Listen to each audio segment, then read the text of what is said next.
Good evening. Welcome to the first episode of Panthers Talk, the Georgia Lane Hall television series, where we will have engaging, inspiring, and thrilling discussions as we assist in student development. I'm your host, Ashika Buchanan. Now is the age of the Panther. Welcome to the George Lane Hall, home of the Panther.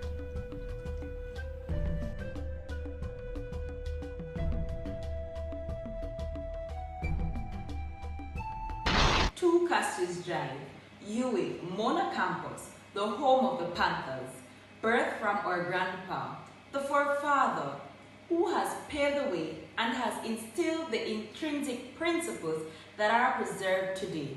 Let us meet the man behind the name, Sir George Alleyne. Sir George Alleyne studied medicine at the University of the West Indies and graduated as the gold medalist in 1957. After which, he pursued his postgraduate training in internal medicine in the United Kingdom and the United States. In 1972, he became professor of medicine at the University of the West Indies. In 1976, he was appointed chairman of the Department of Medicine, and in October 2003, he was appointed chancellor of the University of the West Indies. Besides his academic experience, Alleyne also gained much experience in working for international organizations as director of the Pan American Health Organization from February 1995, regional office of the World Health Organization. He served 2 4-year terms in this position until the end of January 2003 and was elected Director Emeritus. Alleyne was made a Knight Bachelor by Queen Elizabeth II in 1990 and awarded the Order of the Caribbean Community in 2001, the highest honor that can be bestowed on a Caribbean national. In October 2008, he received the Science of Peace Award from the Inter-American Heart Foundation, and on June 14, 2017, he was awarded an honorary doctorate of law from the University of Toronto. If you want to know more about Sir George, you can check out the All's official newsletter, Panther Times, and the George Alleyne Hall Instagram page, where this edition is solely on our Grandpaw. And now for the intense and exciting segment of the evening, where we delve into the lives of our resident advisors. Let me welcome you to the Guardians of the Pride.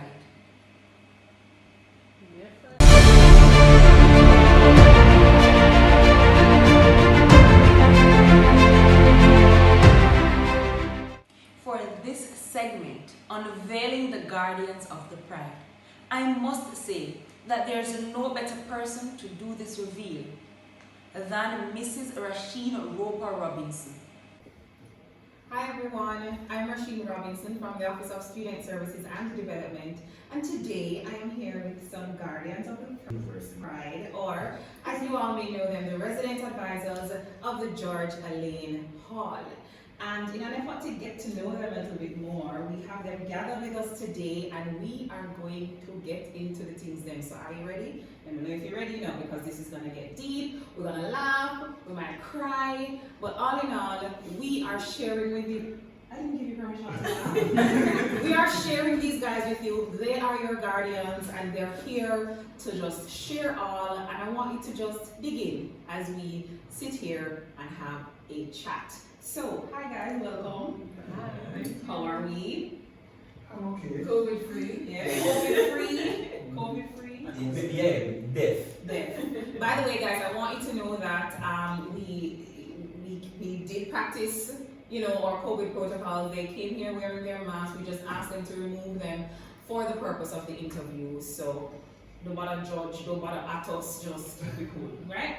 All right, guys. So, tell me a little bit about yourselves. Tell me one thing that you know is cliched and so you prepared before, and tell me one thing that is amazing, interesting, something that your peers walking amongst you, or the students that you are guardians of, would not know. I'm gonna go first with you, Odane, aka Fujo. Tell us about yourself. So give the cliche one first. Cliche first.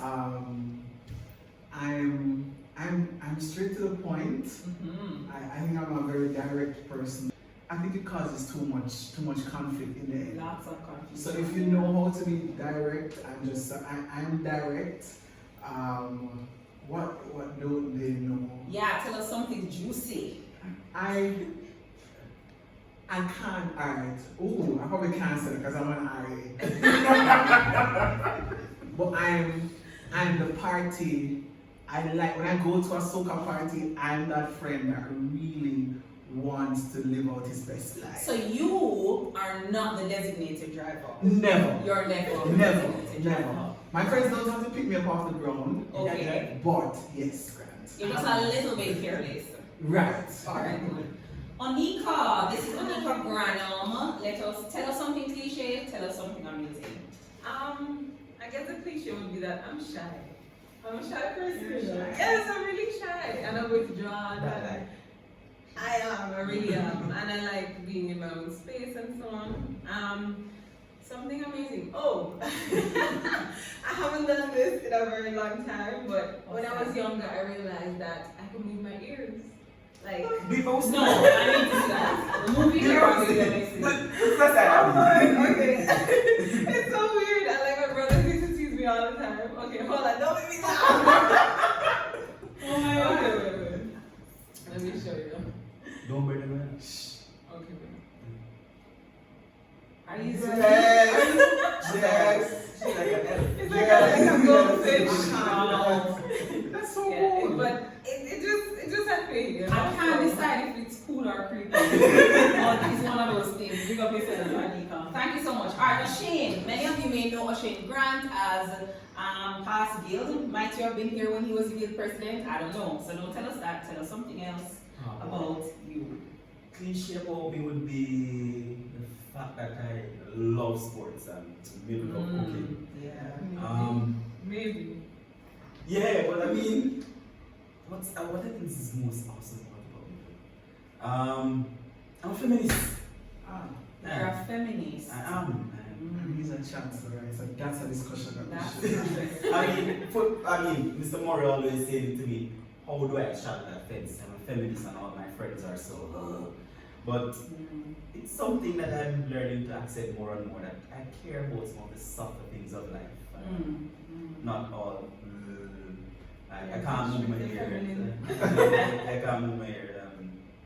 I think I'm 6'7". That was my dream height. I walk like I'm 6'7".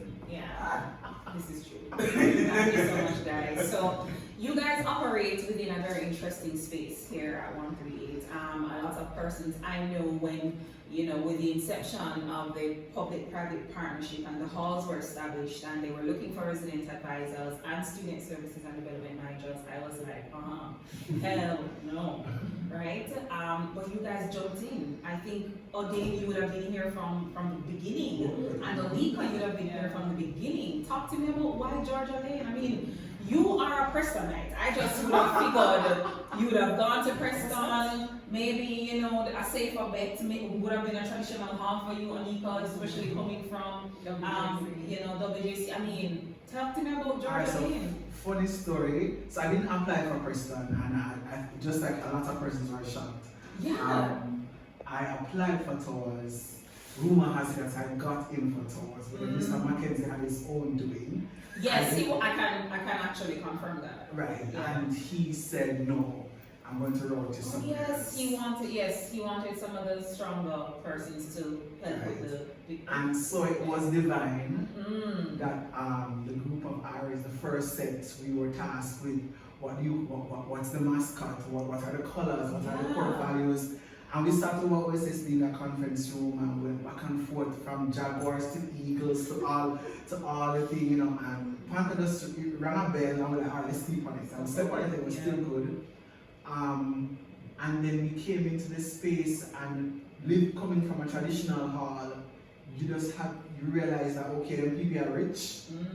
And as long as they can pay them money, they can get back room. So it's not like it's not the work you put in that gives you a space. And so Which is so different from what we would have known. and so coming we from had us. to we had to work on the spot. So Yeah. Mr. Bent was the first, well, it was the interim, I don't know if I can say interim or first Kind of like, yeah, SSDM, interim, yeah. right? Until we were given, our official An SSDM. official SSD. And it was just learning how do you navigate the space, how do you motivate these students. Because a different type of student. Different type time, of it's student. a new time. Yeah. I know I look young people, but it's a new time, and so what motivated me then might not have motivated them. Yeah. And so it was a whirlwind, but it has been good and that's why I'm still here. Amazing, love it. Anika, why Georgia name? It's actually Onika. Onika. Yeah. Oh, child. I know. Yeah. Yeah. So initially I was a CSA, I was a community Yeah. student advisor, and from then I literally didn't have a choice. I was just placed here because, as Fuju said, they realized that they needed somebody or a group of persons who were strong individuals in terms of who knowledgeable about the space and so on. So when I came here, I was actually the last RA to reach here. I remember coming, and it was such a welcome. Akira came, pick up Akira. And she gave me Festival yeah. yeah. She's a And she saw me and she, embraced me, gave me a nice hug. I met Fuju and Aubrey and all of them. And sitting down, it was just like I was at home. I didn't feel as though, okay, you're the last one to come. Yeah. But I joined the team with the mindset that we came here to make an impact, to reach the students. And as Fuju said, the students that came here, they were different, especially from the different islands that we had. So our first house here was a Trinidadian and Lucia. And the energy and the culture and everything that they brought was just, because as you know, I'm Guyanese, Antiguan, Jamaican. They're regionals. multinational. Multinational. You are a true Caribbean There you go. citizen. Thank you. Yeah. Thank you. Oh So my I could relate to that, and Mhm. they in turn could relate to me. So we built a kind of bond with most of the students that came here from the different backgrounds Yeah. and culture and so on. Mhm. And then we had Mr. Bed, and he was fantastic. Mhm. When Roger speaks, you listen. Yeah. I think that is, if nothing else, it's testament to how strong you guys are as student leaders, because they probably wouldn't have pulled for you guys if you did not have something that they felt could really contribute to building a formidable space for students. So pick up on yourself, no? Well, you can't be a humble soul. Like, listen, pat yourself on the back. So talk to me now, Oshane. So Oshane, you would have been, you've been an interesting figure to me. I knew you're a student leader. I know you're basically my colleague. So O'Shea would have been GCC in the guild, and then he would have moved to guild president with access granted. Listen, one of the best taglines of the guild campaigns, let me tell you, I tell you. So he had access granted and he became guild president, and then you transitioned to resident advisor. So you've been here a bit, right? Tell me now about why Georgia Lane. Because why not? Weren't you at your chancellor, right? I'm a chancellor, but the cat thing don't matter much. I'm a Panthers fan. So The feline. He's a cat. He just I don't know what this is that you're trying to say. Right, so tell me why Georgia Lane. Yeah. It's largely because of CBR. Oh, I'm not saying Miss Richards. I need to start learning not to say this. CBRM. Yeah. Miss Richards, I think my original take was that I know I didn't want to go back to Chancellor because everybody was saying, you're not going to no work. And then it was like, That did not entice you. no man, my reputation is, I like the work part and internship. Sometimes I end up being alone and I kind of like doing things alone sometimes. Yeah. And I say I wanted something different. So you know what, I'll go over this rounds. But then the powers that be say, no, my general, I go Georgia and all that. And like, on that illegal, I came the year afterwards, just after finishing the presidency. I joined Miss Richards and was like, alright, all this thing will work. And then I was trying to navigate again, I position myself again. And then it says, Chancey Panther, because a great deal of female resident advisors are from Seacoast. Oh, And yes. a great deal of the males are from Chancellor. And then it's like, alright, but we're there, so now we're Panther now. So we have a position ourselves. So then it was, for me, it was like saying, what are the qualities and bits and pieces of being a Chancellor that I want to carry me? What are the bits and pieces that I don't want to carry me?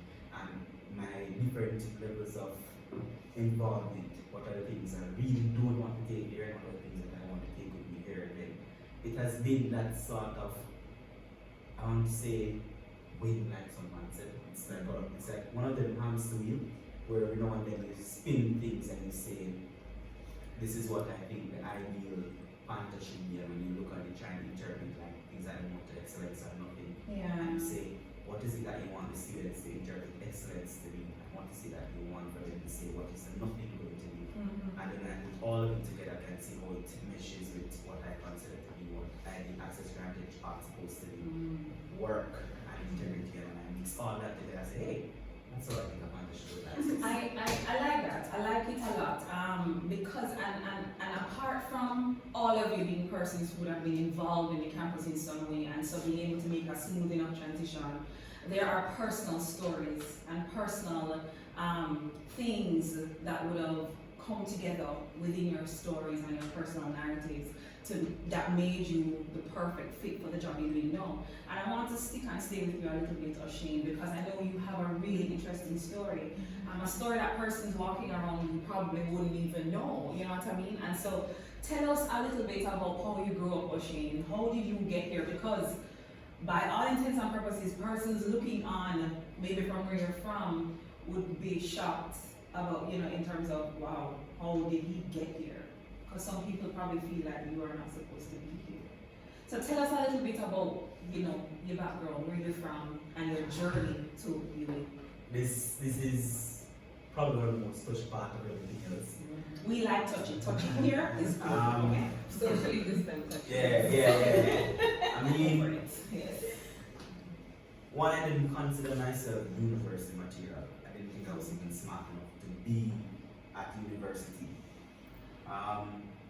Living from South Primary and then going to office, so I getting involved in my little gang who police didn't kill and who Batman didn't kill. And then I just say, no, we not truly granted, no one did. So I just go up the school thing and say, yo, so every time I walk on the road, it would split back on me years. I was like 2005.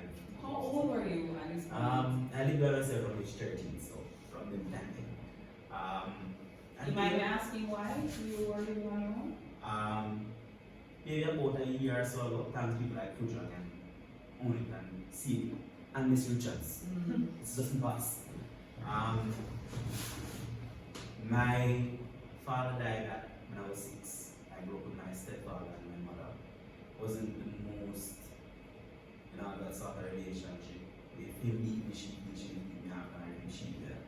And then everything was just like haywire. And I went to my uncle's house and my uncle's wife would beat me. And then I started weighing things. Do I go to my mother's house? But do I go to my mother's house and I get 2 beaten and my uncle and I get 1 beaten. So I'm going to say, please I take 1 beaten until after that point I started saying, but I can't sleep on my uncle's house stop. I did that for a while because of terrible food. Maybe it was no good, I think I have COVID. And that summer, 2005, that summer just like, I'm not going to go to school and I'm going to go to St. Elizabeth. I'm going to be at my grandmother's house, learning this thing. I'm going to try something else. And somebody, a lady literally, the afterwards earlier was my cousin. She thought I was looking at the pictures in the paper.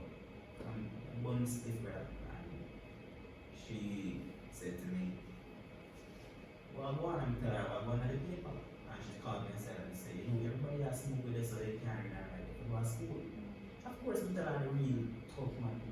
A school thing. I know all thing I can piece from that time is that I went to my granduncle's house. He had a wife that was a principal at the time. She said she'd tell me to get back into school. She did. Then one of my cousins, Akaki, she didn't know Akaki, her son is still there. I don't remember washing it. I ironed it. I went to school. That's probably the most embarrassing period of my life. leaving high school to work at Arlene School. I tried to get into States, you know, and I love States people, States mainly. But when they heard my pass and they look up and said, and when I did the grade and exam and I passed the States, the first thing Mr. Wellington, no principal, vice principal said to me was, if you fight, don't my just go up with him. The first 2 weeks at school, catching on fight. Oh my gosh, Michelle. No, it wasn't a bad fight. It was a fight. Wow. No, Good fight. it was a good fight. It was a good fight. Of course, a girl was getting dictated the notes, and me I struggle to spell my word. I mean, most of my dad when I struggle. So I said to her, I said, repeat. And she said, I know my problem, I can't spell. Something I want here. Wow. Thank God you're friends. Oh, Thank God. Full circle. Full It circle. was that whole lodge of my university. And that was more shame, you know, and fear. It was not even about her. It was Yeah. just all you right there. As soon as we start playing this Scrabble thing, we can go that officer's feet. That makes sense. That makes so much sense. So everybody is wondering how Grant is like this and he plays Scrabble so much, and I always wanted it Yeah. because of that shame. Yeah. So now, That's ingenious. I mean, it's a powerful story, you know, and it reminds us to that, you know, sometimes a lot of things happen to us in our past, but it can be such a powerful place from which to stand and from which to have an impact on persons. And that's something that I hope that in your different programs and blocks or towers that you really impart to students, and I hope that you continue to stand in your powerful past and continue to have you know, a life of productivity. You know, like you are doing now, you know, the PNP and stuff, but we'll get to that. We'll get a chance to get to that. Tell me, Fujo, you know, Fujo has been my friend for a long time. We're really, I feel like we've been through some things, right? Yeah, and so tell me something about, tell us a little bit about your story and how you feel it has shaped the kind of guardian that you are now. So I'm here, I want to believe, first and foremost because of my talents. Because of my talents and what God blessed me with, and how you molded me to develop these talents. Yeah. Became a part of it was peace and At the personal time, first, and then quilt. And quilt was the University of the Arts for me. Yes, absolutely. Just learning greater detail and just a lot, all spheres, music, dance, on-screen, script, everything. Like And the professionalism of art. Right. I feel, yeah. quilt was the university for me. Yeah. And so I felt like I could use this. I could help students who, you know, you're coming here to do a science degree, but you want to dance too. You know, you want to act and you're not really sure. And so how do I develop that? And I thought, that's what I can bring. I love that. As Mr. Mac always said, out of classroom learning experience. Yes. Like all Irish should know about that. Yeah. And so the value added nature of it, I said, this is what I'm going to bring. This is how I'm going to stand out. I remember the first freshers concert. I think our dance came. I think we came third, and we were in top 3, man. And people were like, this new hall. First time I have, you know, like, wanna go. You understand? But I believe in my talents. I also know my abilities to teach and my abilities to encourage. And so that's what kind of molded. Also coming from high school, I existed in a very queer space.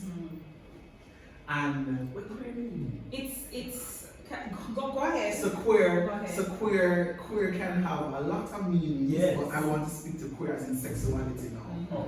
So it's an all-boys school, and it's the only one down in Western Jamaica. It's not like Kingston, they have a KCJC, so you're used to that. So even just existing in Montego Bay, what got me through is that we were the best. We were the brightest of the boys or whatever, but it was still different.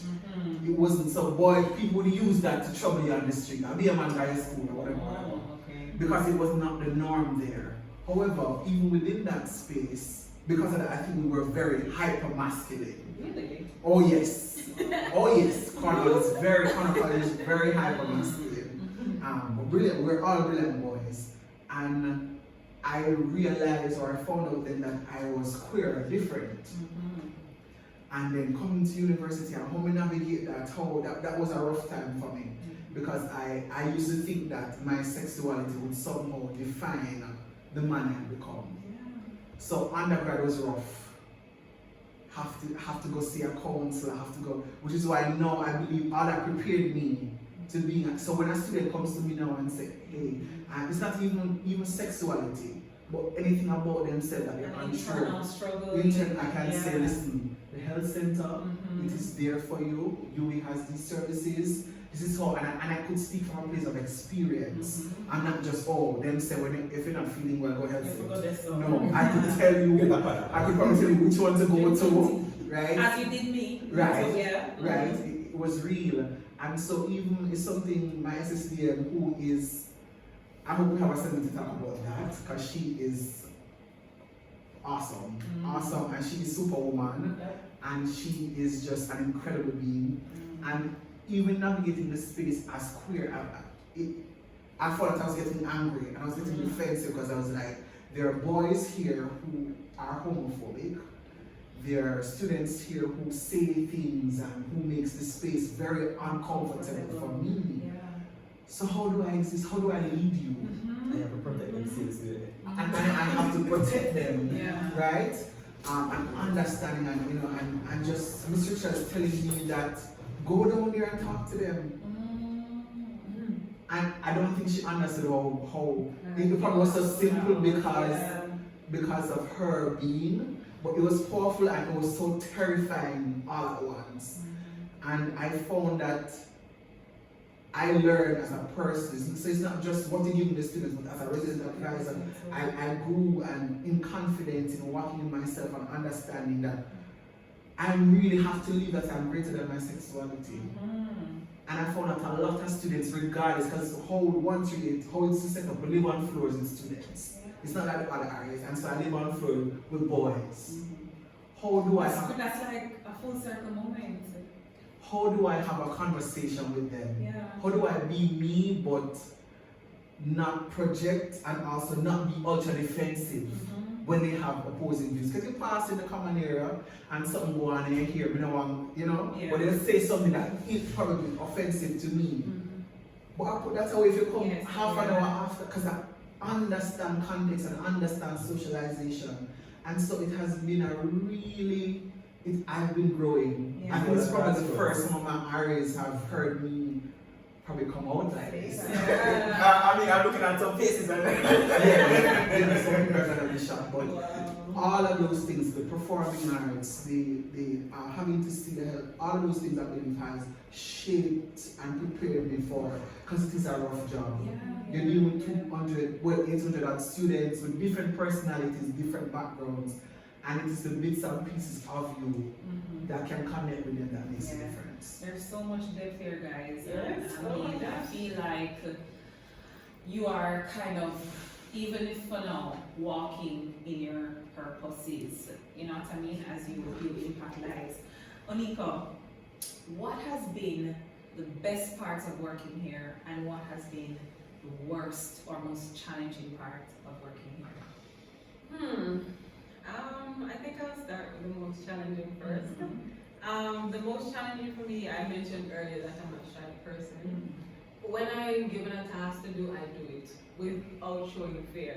But because I'm so reserved and I'm so lame, I recharge better when I'm by myself. I can't, if I'm in a crowd for too long, I get really tired. But being amongst the students, as Fuji said, and having to deal with them 24/7, because you don't take a break when you're RA. So that was a challenge for me, is just being that person for them, being their mother, being their counselor, being their friend, being everything. And I'm the baby of my family. I'm the only girl, and I'm the baby. So getting that kind of push to come out of my shell, to be more aware and vulnerable and show them your real you. and not be so timid or shy. That was a major challenge, but I really enjoyed the fact that I was able to show that to them, that this is a space, I'm not superior to you. I am on the level that you are, so feel free to come to me. So that, even though it was challenging, it was something that I really learned from. And one of the most memorable time is our hall dinner. So I didn't come from a traditional hall. Yeah, sorry. Yeah, I didn't come from a traditional hall. I mean, WJC they have some sort of background with that, but it's Coming really on different. different, Yeah. Just a toast. Hey, You can't find social distancing. anyways, yeah, so coming in the space and experiencing that. And then in Antigua or in Guyana, we don't have these things. That is, like, I just love the fact that during the hall dinner, I got to see how the traditional celebration of your hall and your culture and everything that was a part of it. Like, my eyes lit up because this was the time for us to shine and show who we are as the new kids on the block. Because 138 and Georgia Lane and everything, when we came around, everybody was like, oh, them people there. But we made a name for ourselves. And just being here and being a part of that culture, it was one of the, well, it still is. Something that I look forward to. Yeah, I remember your first hall dinner, I think it was. Yeah. I remember it, and I felt all kinds of proud because, you know, it was kind of like the little hall that could, you know what I mean? And I was just like, no, but this hall is going to do the thing, you know what I mean? And then Shireen, as my friend, you know, we're coming from, we used to teach together at a secondary school, and so I've met her a number of years before, and to see her kind of manifest a number of the things that I would have seen, you know, a couple years back, I felt it, you know what I mean? And so you guys would have in your different ways kind of paid homage to your leader. And so I want to just hear a little bit from you about what it has been working with Shireen Richards, who, I mean, I know it's, come on, tell me the things. Well, let's start. Alright. Yeah. Let's say first.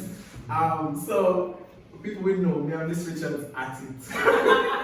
We're at it. We even that same hall dinner, we have photos of me rolling my eyes, and she's right beside me. She said, Miss Richards, we need to start on time.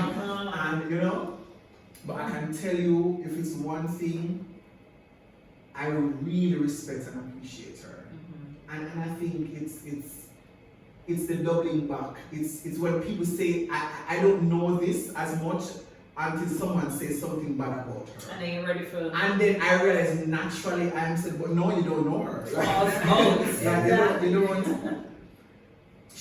I keep on using superwoman because when I was on Preston, how my super seniors would appear and disappear and do things that seemed magical. Is how I see her in terms of, if you understand the public-private partnership and how funding goes and what we don't have, and people would still think we're operating with the same resources as a traditional hall because she doesn't make us feel lacking, right? You know, she buffers that. She is on the go. She on the go. So if you're lazy, a little bit too much on the go from me. So if you're lazy, you're gonna go clash. Yeah. You're gonna go clash because as she thinks it should be reality, and she's gonna action, right?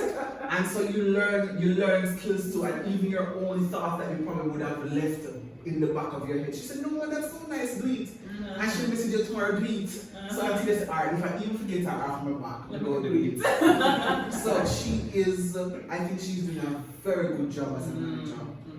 Very, very good. I think you did a very good job in choosing her. Because I think it's someone with her skill sets that could really motivate and push. We came fourth in Hall of Halls last year. We're 3 years old. And there are over 10 undergrad housing residents.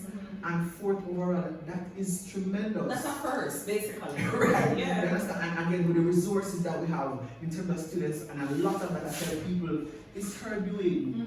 It's her navigating, it's her leading, it's her investing. Yeah. So we cost a lot. And investing that. Investing her. Yeah. Right? So I tell people our relationship is she's not the most mushy she can be, and our relationship to some might be very, but respect, respect, and she knows, because I'll say and I'll message her one away when I don't speak in the general RA group. So that's my bit on Mr. Charles. Yeah. And I hope anybody, even if after transition from this space, that, and she's still here, I hope, is that there's method to the madness. Future RAs, there's method to the madness, and trust the process. Yes. Oshane, tell me a little bit about your experience working with Mr. Charles. Mr. Chad's, I'm supposed to see that, I'm not supposed to ask him. Mr. Chad's and I like just coming to George Lane Hall. No CBR, me and CBR play volleyball together and cheer for each other. Many moves before we trips and could ever go on Gill, which makes our relationship like, you're my boss, but you're my friend. Alright. Me have a deal with you, I'm not dealing with my boss, I'm dealing with my friend. So every time, like, so. You have to constantly navigating that. Yeah, man, a big hole roundabout. So there are different moments that, like, if I figure out I'm going to say something, I'm gonna know, maybe it's politics, and I mean, if it is a time when literature always want to hear, me just hear you, Grant. Me see the conversation 20 word a gala, and if me believe say, if me say A, these are the negatives that alpha in A, if say, A now get say. Me I try to find what the ideal thing to say. So if it is that we can't find this say, they know how I think to say, then it's my favorite word, disengage. Disengage. Yeah, man. And so even feel like I said, really and truly, and some feel like I said, oh, be disrespectful, you know. But we feel like it will make it thing look apart. Nah, but I say it, man. And then CBR said, that they say, we shall know better now. Don't write on the ground. Say it on advice note. Because the moment you write it, him start tear your ass, and then we need to say that him are going to interpret, and then you kind of have my way over to you say, I swear you go. And then, but the team fun now. We tell the team very fun. Because I have a little man doing the other chance. They are super excited about everything. So they man they this is just said, and say, and then I said, no. And then I said, Mr. Chan said, what Grant, somebody else, and what you didn't say, so yeah, I said, then I really kids, alright, I mean, this. And then Chow come back with more and say, you know, there's something you're vexed about. And then it's like, while saying, this is how you can be the best version of me. Because we only can read one way. So if me see something to read, I start thinking about automatically things that are so on paper. I say, oh, this can't back to society. What the politics of these things? And these teachers are saying, I know everything you've read. Yeah, I can't, she's, she's very talented, like, so it's for us, it's always like, she's the one who's helping me to navigate the boundaries of professionalism, friendships, and how somebody can still be your friend and you can still be professionals with each other. So like even though it's almost like a struggle, and it doesn't mean to be insulting when I say CBR, because that is the comfort zone. Yeah.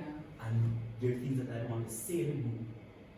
When we say the CBR first, you should have to say first. Then we say it in the group, because then nobody wants to say in the group, then she goes say she wants to say it come like a tug of war.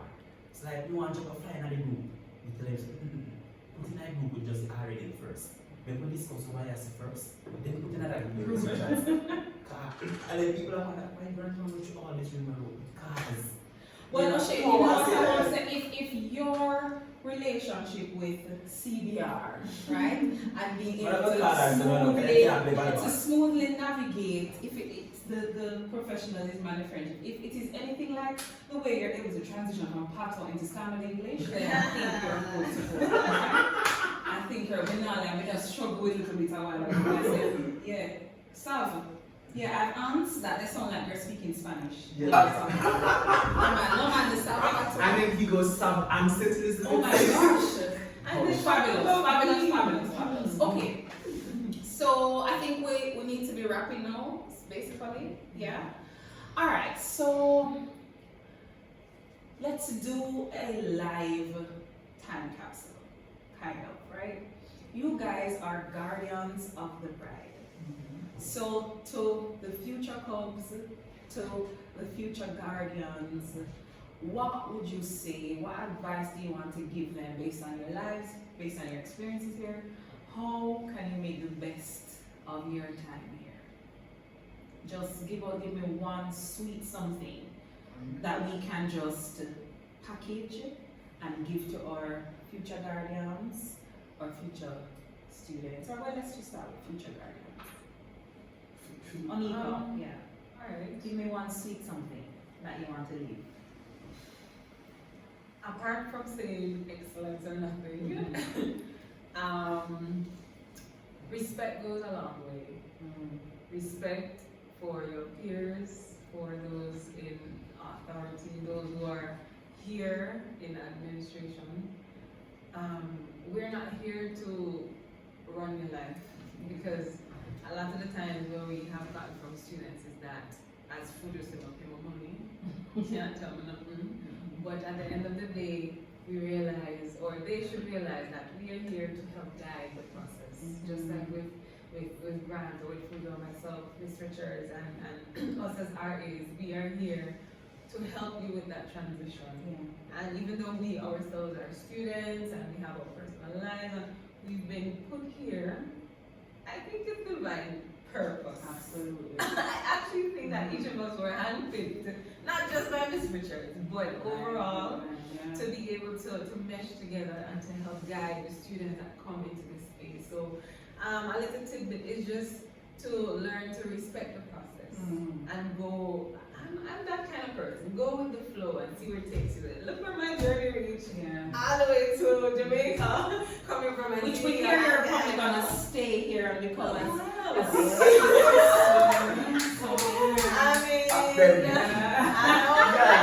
Yes. Yeah, but yeah, that's just my little tip. Yeah. Just enjoy the process. Thank you, Onika. I'd say so the levels. So I'd go for the resident advisors. Understand the goal. Speak with your SSDM. It's not just we're all brilliant and we're chosen because you have good skill set. Yeah. But there's a bigger plan. There's a bigger plan than the SSDM, and there's a vision, and that vision will change as the years go by. Understand that, and when you understand that, apply yourself. Monica spoke about respect, different personalities, don't take it personal. Everybody bright, you have your first degree already, everybody bright. So it's not an indication of your worth and your intelligence, but just you know, gather yourself and understand the team goal and the team objective to win and be your best. For the student, kill fear. Kill fear. You won't get back these 3, 4, 5 years ever. And I can guarantee you, trust me, there's no other time in your life like this. Yes. This transition period of owning and becoming who you are is not the time you should be fearful. It's not the time. So when the programs hit you and it's not your comfort zone, jump in. When you're asked to step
leaning.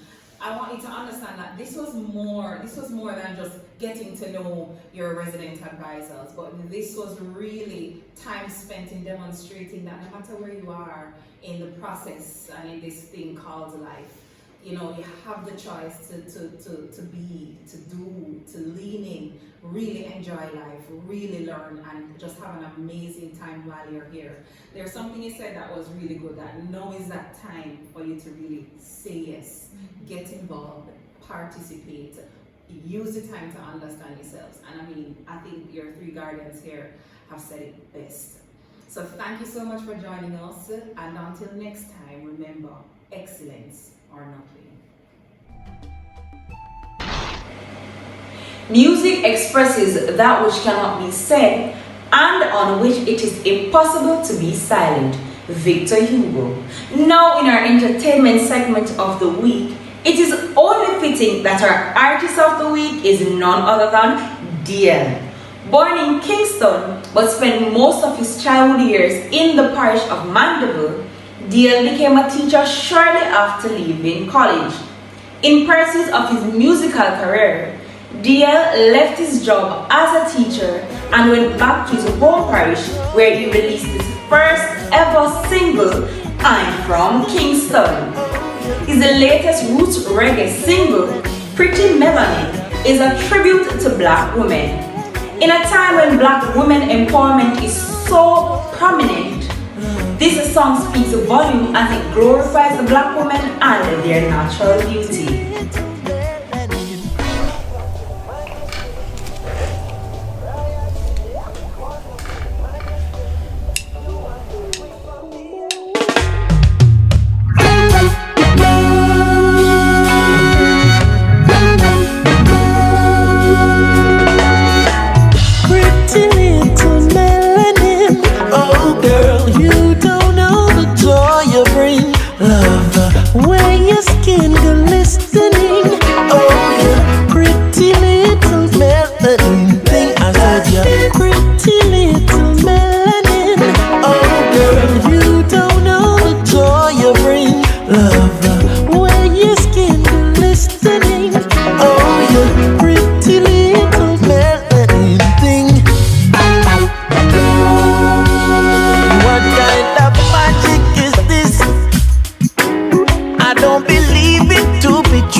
Crispy around the edges.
show. Thank you for joining us this week on Panthers Star. As we all know, October is Breast Cancer Awareness Month. So tune in next week as we bring awareness to the cause. I'm your girl, Oshika Buchanan. Good night.